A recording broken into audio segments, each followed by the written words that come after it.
This is the photograph, an aerial photograph of Dún Briste, and as you can see there are some buildings visible on it from the aerial photograph. Now from the landward side at present it's not possible to see any, on the ground, to see any buildings. One can see heaps of stones, but there are accounts from the last century, accounts from 1802 and then the middle of the century, which describes buildings with doorways, actual doorways, to be seen there, and the location of the buildings on the western edge, for instance, and of a large building in the centre with the doorway, as you can see on the photograph, well, they're not visible from the ground at present, probably because of a lot of erosion on the landward side from Dún Briste. They are visible on the photograph here, and those accounts are not just make-believe from the last century. They are actual accounts, and they've been verified by these photographs. And what we want to do is to get out there and see what these buildings are like, measure them, and possibly be able to suggest a date for the buildings, and therefore a date after which the dune must have collapsed, the land must have collapsed. Before the time of aerial photography now, what could people have seen from the mainland?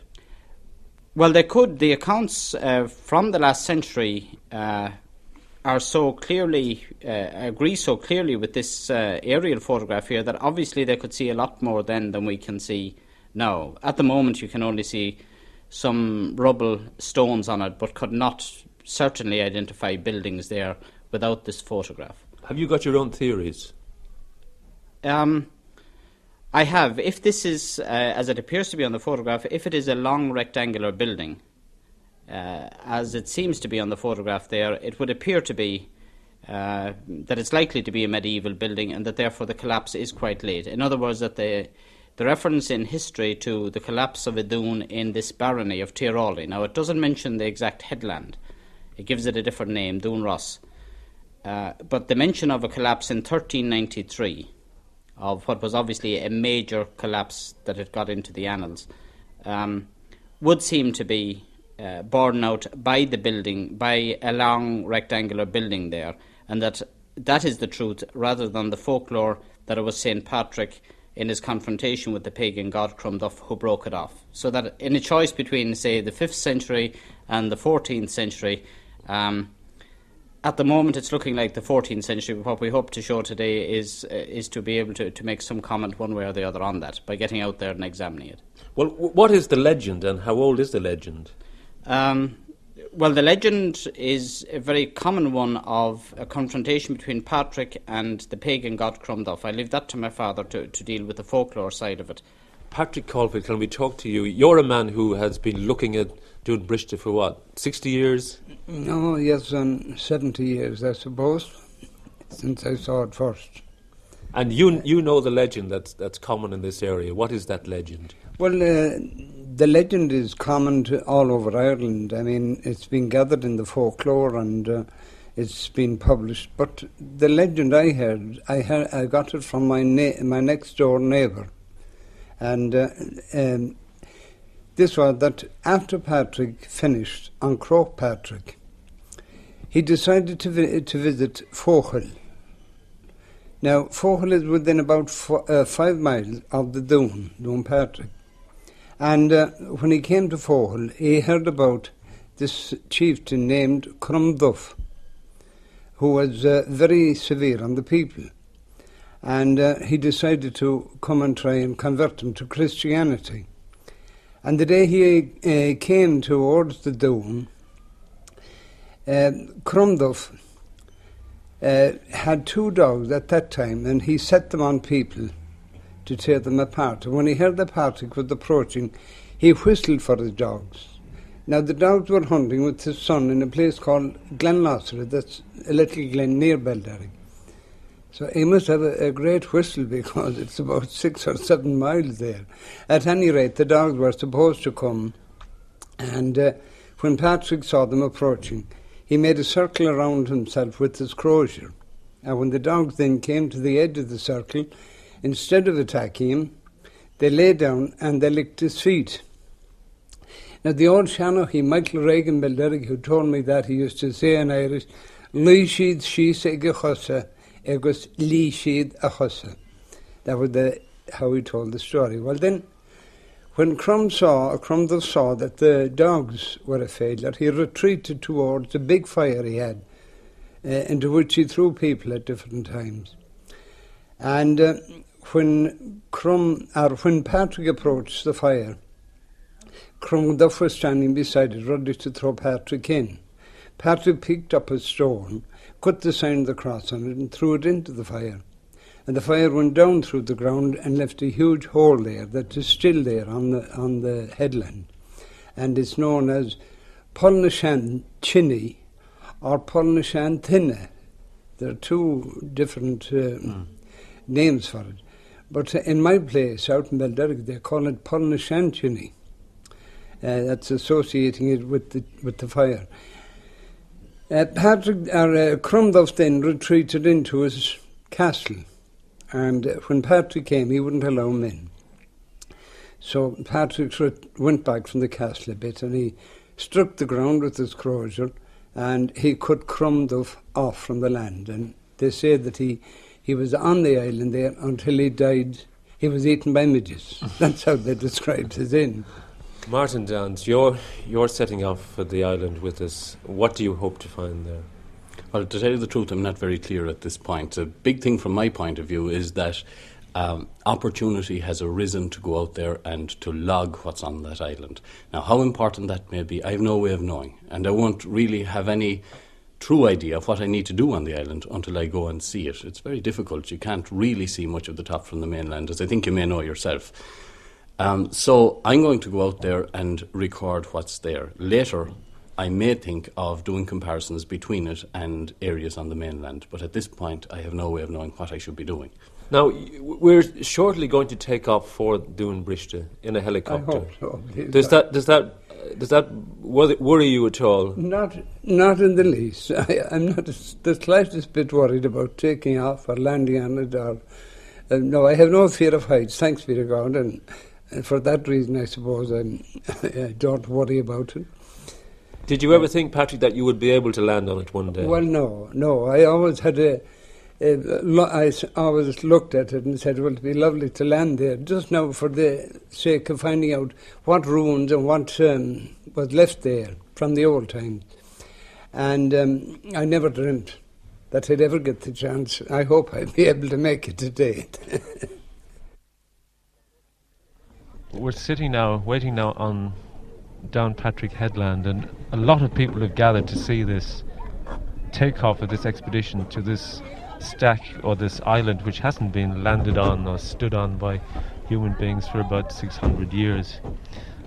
And somewhere now in the distance this helicopter is coming in, and he's going to land here on the headland, take the archaeologist Seamus Caulfield and the biologist Martin Downs and the RTE crew onto the island. It's only about 80 yards across, and as a matter of fact somebody once drove a golf ball there, and we hope when we get on the island, apart from any archaeological finds, we hope to find that missing golf ball.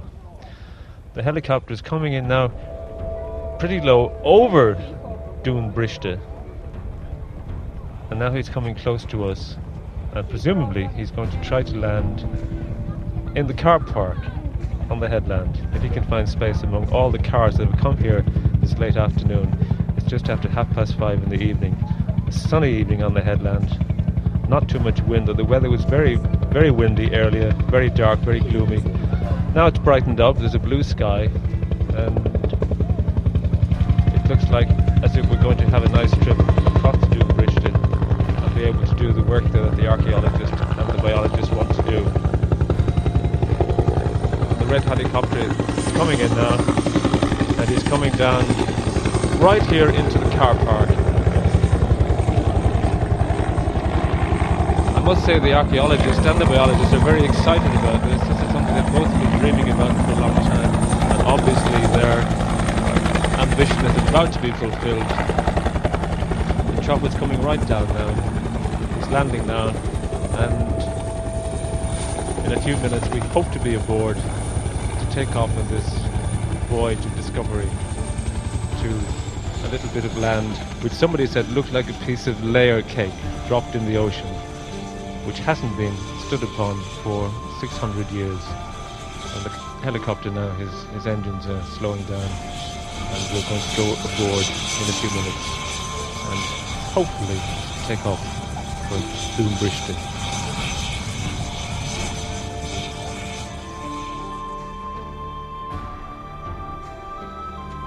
So what I'm going to do is go out, I'll do an approach, I'll come to a hover. There's not much room on it. There's little buildings are obviously little ruins of mass, so as I came over. And I'll lower this thing gently onto the ground. But I can't afford to lower its full weight down because I don't know what the surface is like. So I'll be holding enough pitch to keep it light. For that reason, I don't want anybody moving until Alec, when I give him the word, will get out, and he'll open the door. And remember, there's not much room when you get out. Don't race away from the helicopter and fall into the tide. So get out, gently and firmly, if that's the proper word. And do whatever it is you have to do. Then stand and sort of far away, but not far enough away so that when I do lift this thing off the ground, it'll clear the island. Not much room. Okay?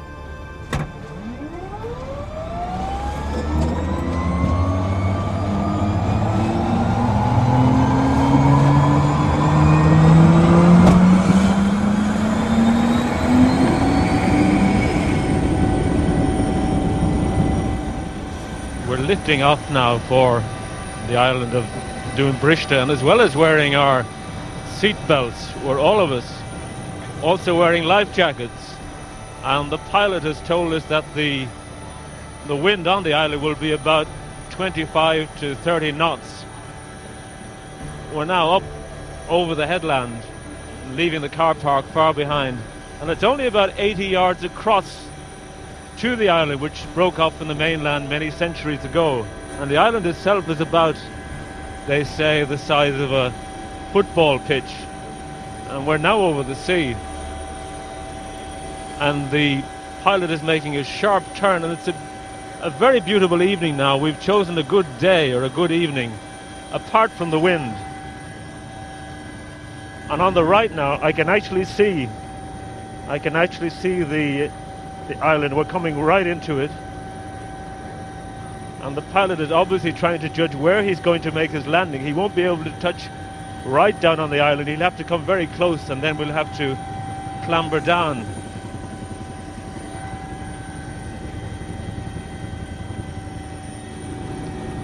He's making another turn now,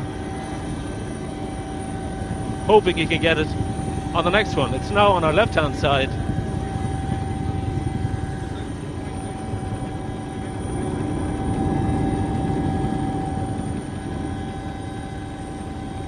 He's now almost over it, and I think he's going to come down now and try to get us off the helicopter. Apart from the 30-knot wind that he says is blowing on the island, we'll also have to guard against the 50 mile-an-hour blades of the helicopter. A great flock of seagulls have just risen up from the sea, obviously scared by the sound of the helicopter rotors.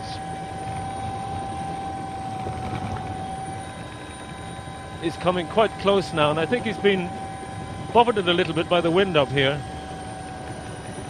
The cliffs down from the island are pretty sheer, and I'm told they're about 150 feet from the island, top of the island, down to the sea, which is quite calm, a few white caps, but relatively calm.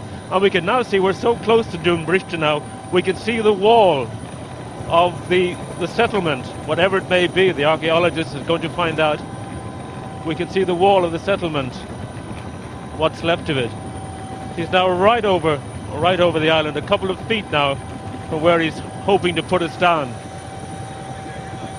It's alarmingly close to the side of the cliff, about 6 feet, I would say, so we have to get out on the other side, and even there it seems to be pretty narrow. I would say the whole island looks about, from the helicopter, about 20, maybe 25 feet across. but maybe it seems as narrow as that.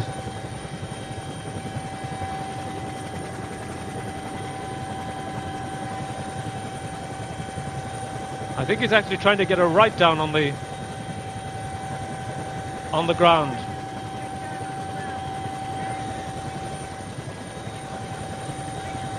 But the problem is how we are going to be able to get out of this helicopter on such a narrow strip. I think the island is something in the shape of a triangle, so I think we're at the narrowest point. He's got the doors open, and the co-pilot has now stepped out, and he's only trying to get us out now.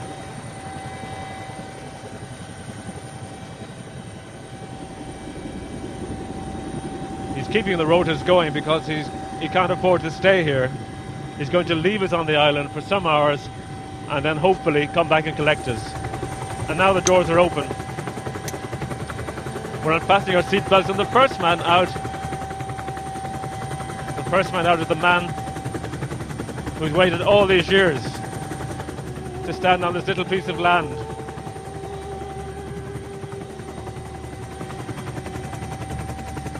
Not only did he get out, he sat down. The next out is Eve Holmes, our photographer.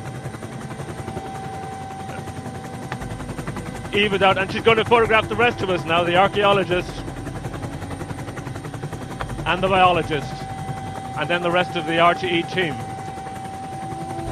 They're all out safely, landing very inelegantly on the grass.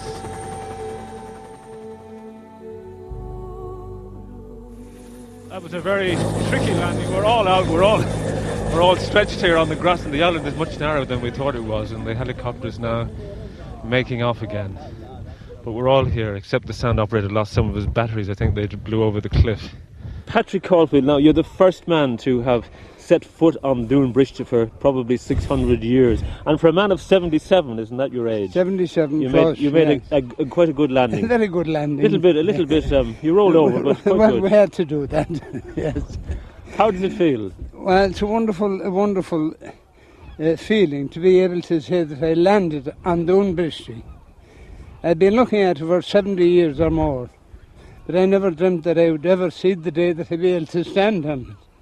Does it seem smaller to you than it did from the mainland? Well, now that you're on it, from the picture seemed to be much smaller than it is now. I think it's larger than it showed from the picture. And then you thought it would be? I was afraid we wouldn't be able to have room at all on it. Well, it's not. I mean, it's narrow. It's very. Oh, narrow. It's very narrow. But it's more extensive, more longer than I thought it would be. Yes. But you have to watch your step, obviously. Oh well, you can't. You must watch your step, and you shouldn't do it. Have a point of watching. You're walking around here in the dark. No, I don't know how they ever built houses out here. I mean, it's hard to imagine what kind of times were in it when people had houses here. Because I couldn't see a family being reared around on the edges of these cliffs. Are you happy too that your son landed with you? Well, I am. I'm very happy that Seamus had the chance of coming here. And well, he was always interested in this place. He's been as curious as you were. Oh, he was. Once he knew that there were some ruins on it, he was very anxious to get out here. Seamus, we've walked across these hummocks of grass, aren't they? It's most extraordinary formation. It's a most extraordinary growth. I've never seen anything like it, an ungrazed area. To have this type of grass growing up so long here, I'd say that Martin is going to be very interested in this. But what I'm really interested in is that the buildings are so well preserved here and so high. I knew there were traces of buildings, but I didn't imagine that there was anything as well preserved. For instance, just at this up at this end of the dune here, which we're now, I knew there was a house here, but I didn't realise that the few stones on the edge here were so well preserved that it preserved such a fine wall. Well, there's another wall here. What are these here? What's this? Well, you see, look at this here. This is a find we haven't. No, this is the only.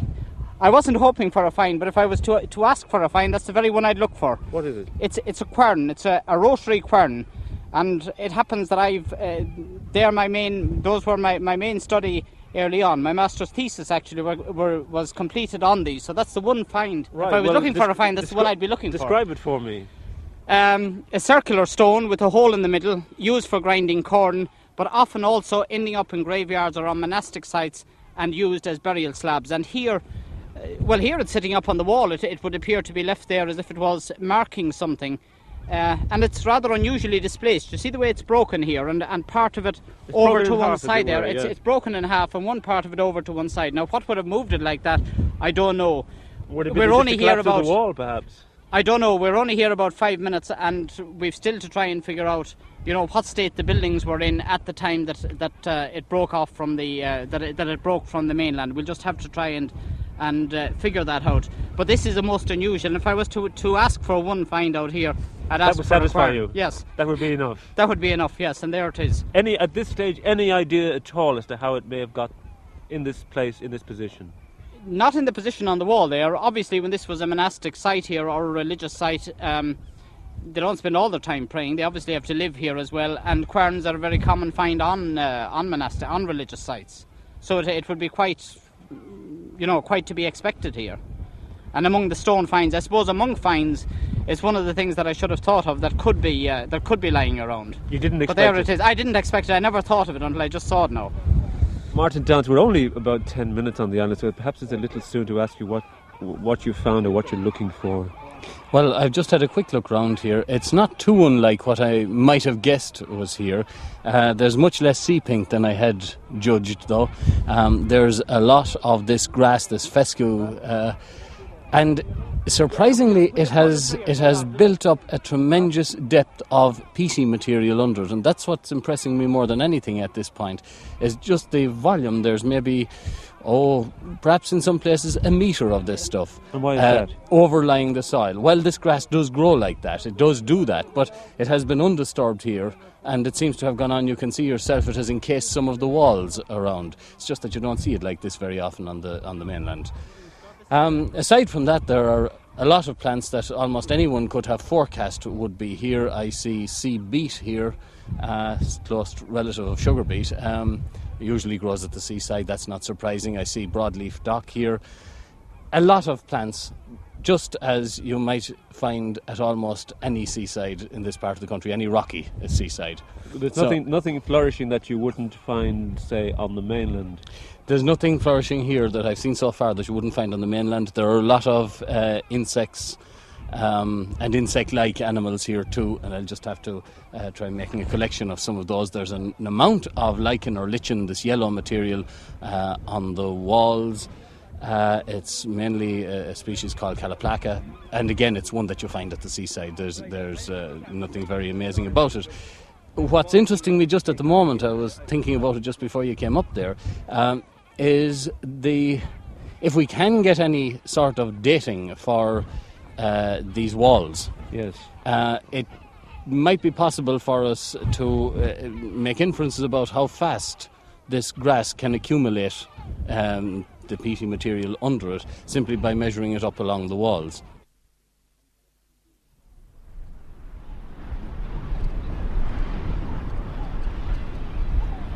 Patrick, you've been a couple of hours on the stack now. Have we been that length? We have. I didn't realise it was so that length until we came in. Obviously you're enjoying yourself. Oh, I'm enjoying it. It's a wonderful experience for anybody. To think that we're standing in a place that nobody stood for 500 or nearly 600 years. Do you think you've been of some help to your son, Seamus, on the... Well, I always had an interest in archaeology, and I suppose I gave him an interest in it when he was a young lad. I pointed out all the old remains and ruins and traces of the past that were around the Belderrick area, of course, and then he got an interest in it, and later on then he took it up as his career.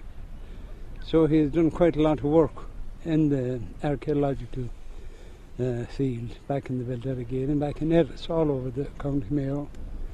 Well, from what he's discovering this evening on the stack, it may be that perhaps the legend itself may not be true, but the period may be indeed right.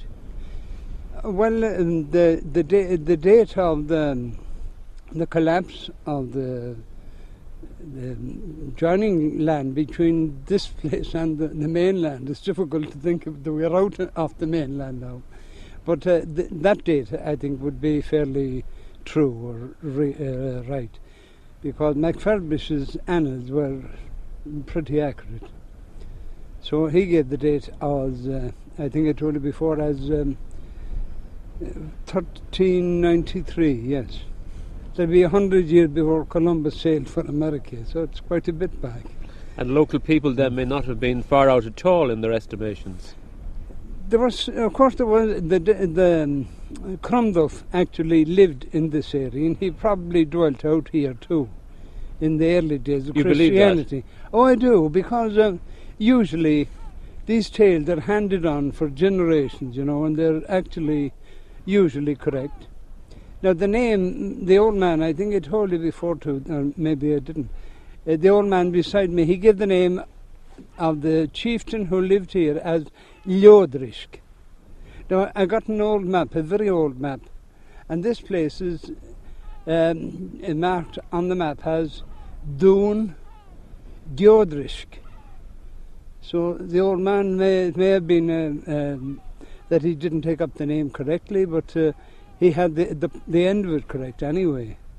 And then I have seen the name in a few other places, and it was given as Gjóðrisk, G-E-O. You have D-E-O, G-E-O, and L-E-O, Drisk, for the chieftain who lived here. You're fond of lore about this part of the world, and you've had no problem walking about the island, what there is of it. No, well, you see, since I was able to walk, I've been out in the mountain with a gun, and you know, if you've ever travelled over the bogs of Mayo with a gun, you know, that's the kind of hummock you have to travel over, you see, and you get used to it. And we develop a kind of a sailor's wag when we walk to on account of that. Seamus, you've been very busy now for about an hour and a half with your tapes and your measuring rods, and now you're busy with your camera. What are you finding? Well, obviously, with a 2-hour time to spend on here, there's no possibility of making a proper survey. What we're trying to do is to photograph as much as possible and get the basic measurements here on the buildings. What is clear is that this is not where we're sitting now is not a simple house. There is one long wall which runs right across the island, and then jutting out from it, there are 2 walls which curve around and form a building in front of this long wall cutting across the island here. There seems to be much the same type of thing, but at right angles to it, behind us here as well, but largely collapsed into the sea. But quite a bit of it standing there. So what we're sitting in now, which has the shape of almost a room. Yes, it Would appears it have been? it is possibly a large house, possibly even a church building. There are certain things which I had hoped we would be able to verify having come out here, and that would be whether it was mortar built or not. I still don't know. There's no trace of any mortar now, but the way in which the walls have collapsed inwards on themselves would suggest almost as if a rubble core has disappeared, has been washed out of the walls here completely in this exposed position. So it may be that there was a certain amount of mortar building. I don't know. It certainly has not got a regular building to it, medieval feel to it. I think it could be very much earlier, and in fact I now have very grave doubts about the 1393 date. I think that what's appearing here has all the appearance of being earlier to me. How earlier? I'm not saying, I haven't an idea, I haven't a clue. It does look as if I think that it would be, you know, at home on a monastic site. That there's one slab upright over there at the end of that wall there. There's another small slab over there. It has the appearance of, you know, a quite normal monastic site or religious site here. And obviously, when you look at, you know, what's just left out here so far out in the sea, and then this expanse of water between us and the mainland there, and then other buildings in on the landward side, this could have been a very important, a very large site. Now, of course, virtually totally gone. Well, as far as the famous legend goes. As far as the legend goes, the legend is wide open again, and quite a possibility, because as regards the date, it could be possibly not as early as St. Patrick, but Pretty soon early after. Christian rather than medieval, yes. Pre-1000 rather than post-1000 AD. In the time you've got left now, what are you going to do? I'm going to whip around as rapidly as possible with the ranging rod which I've here, or with the staff which I've here, to give a scale to the features. The only detail, the best detail that we can take back, I think, is by rapidly photographing as much as possible of this. Well, we're going to have to leave reasonably soon, I imagine, when the helicopter comes back for us. Will you be able to decide from what you bring back in the nature of notes and photographs a little more than you're able to tell me now? I possibly will. Not a great deal more. There is nothing medieval. There's no medieval feel about this. There is nothing medieval that I can see here. I think if we had found medieval buildings here, for instance, one could say, well, the collapse certainly was later than that. All we can say about it now is that, you're talking about a date after which it must have happened. And with the type of buildings we're looking at here, I don't see anything, that we can put a finger on a particular date for this. Rather vague, I'm afraid. After 2 hours, just over 2 hours on Dún Briste, on this stack, the archaeologists and the biologists have done what they can, as much work as they can, and the helicopter is now coming back to land. It's coming right over us now, this Bell twin-engine helicopter, and hopefully we can get it on board again just as successfully as we were able to land 2.5 hours ago. We're all hiding in the hummocks now, hoping we're out of the way of the rotor blades, and he's managing to come down. He's within about 3 feet now of the surface of the island. The doors are open, and I think we're all right. I think we're going to be able to take off again and be back in a matter of minutes on the mainland.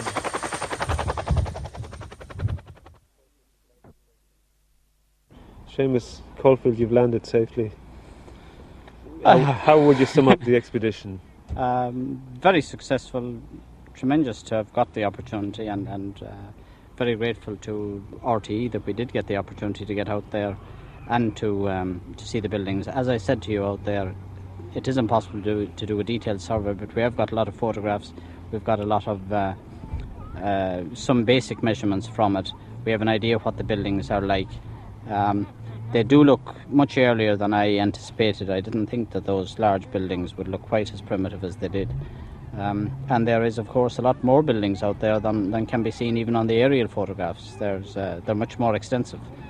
And then there was the one find, of course. Do you know now what the dimensions of that stack are? Yes, well, from the very high altitude aerial photographs, we had estimated something between 50 and 60 metres long and about 20 metres wide, and that's, while it doesn't look that from the cliff top, that's what the measurements turned out to be, actually. So it was accurate? Yes, it was accurate, so that while it looked much smaller, the measurements that we had in mind were correct for it. Now, the building across the centre of it is about 11 metres long. It's interesting that it's about the same size as the church ruins which survive on the landward side here on the mainland.